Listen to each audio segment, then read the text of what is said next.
Hey everybody, it's Daniel here from InfoRest. Hope you're all doing well. Sorry for not posting regularly. I hope to get back on track.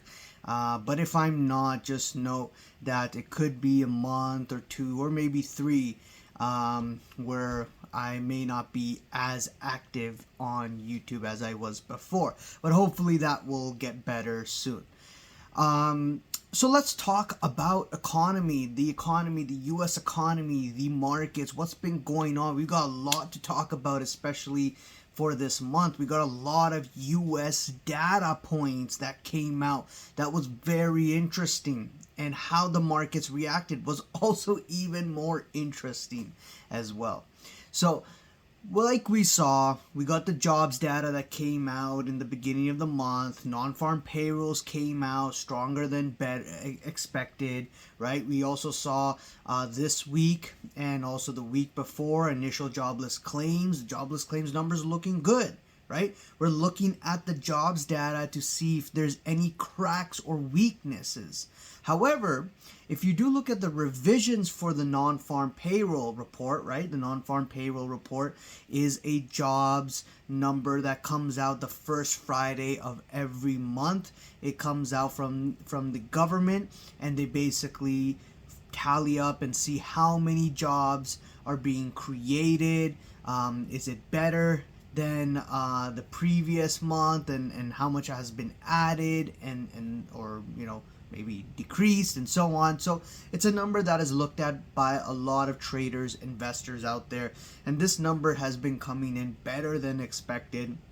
Last number we got was better than expected, but after the numbers posted, you do get revisions, and revisions are basically saying that, we got more data that came out, and actually we posted a stronger number, but the number is actually not that strong. So this is the new number. And every revision that we get for each of these months, we're seeing weakness in those revisions. It's lower every single time, right?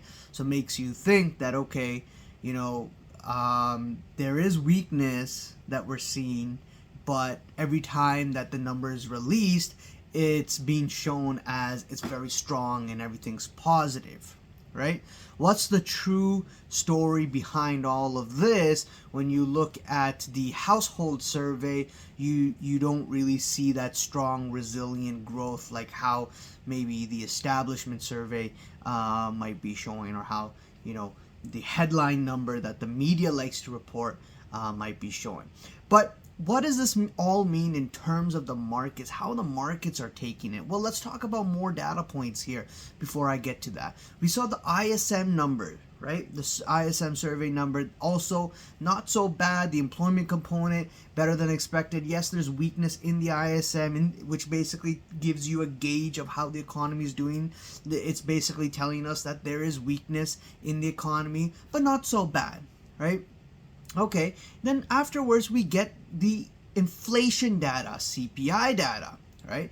Well, that was very interesting as well. We got a higher U.S. inflation data number that came in around the year-over-year number of 3.9% versus the expected of 3.8%, right? That is the core number that takes out the gasoline, the volatile number, right? That you would expect that would cause the number to go up higher, but that the overall inflation metrics came in higher than expected, and the markets reacted to that negatively. Stocks and bonds, they sold off initially.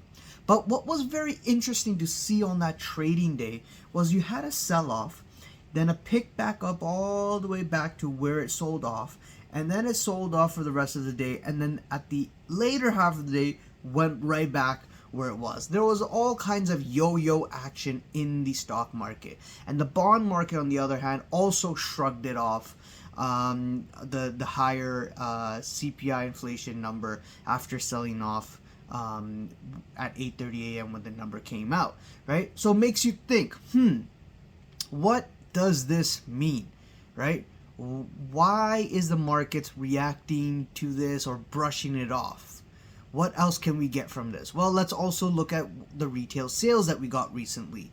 That came in better than expected. The markets didn't really throw a tantrum or a fit there as well.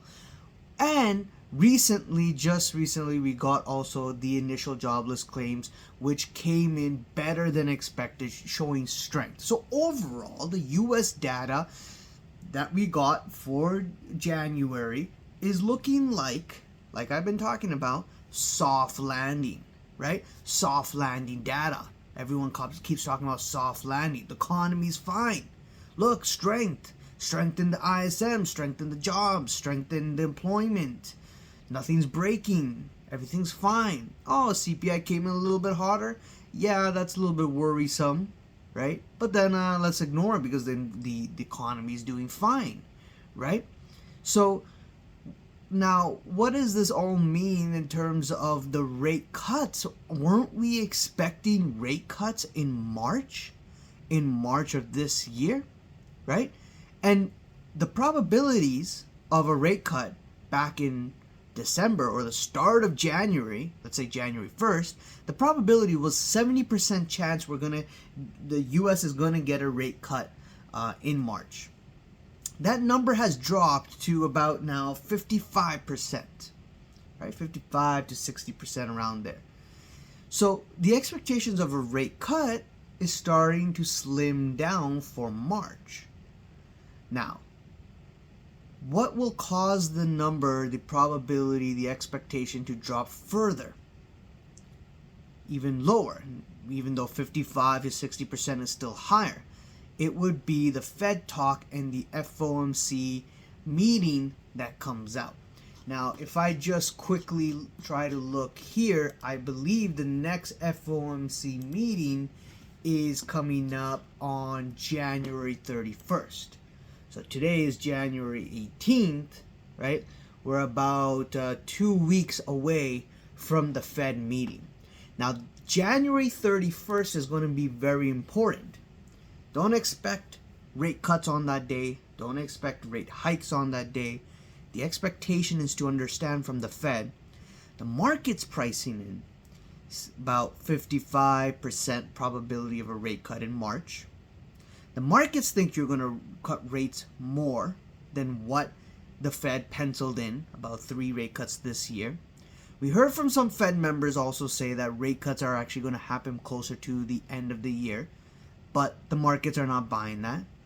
Will Jerome Powell come out on January 31st and tell us, either be dovish and say, give the green light, yeah, we're getting the rate cuts in March, or completely back off and say, no, not at all. We're gonna get the rate cuts later in the year. Don't expect any rate cuts in March, and we're gonna continue QT and continue things to be tight because the economy is doing very, very well, and we have a lot of work on inflation. As you saw, the last inflation report was higher than expected. We are not done, which may cause the equity markets to go in a tantrum, maybe. But it all depends on how hawkish the Fed comes out. Now, why do I say maybe is because when you look at the equity markets after a higher CPI, a better non-farm payrolls report, a better initial jobless claims number,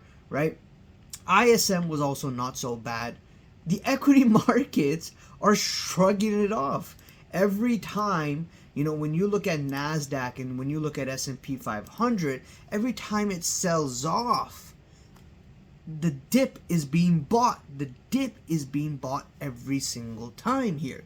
So what's going to be interesting here is when the Fed comes out and they say what they have to say, will that dip be bought if the Fed comes in hawkish? Will the markets ignore and say, it doesn't really matter what the Fed says because we see rate cuts coming very soon, right? And if they see rate cuts coming in very soon, what would the reason be? I mean, data is looking fine. Data is strong. So shouldn't that mean that you don't do rate cuts? Unless you believe or see really weak data coming down the road?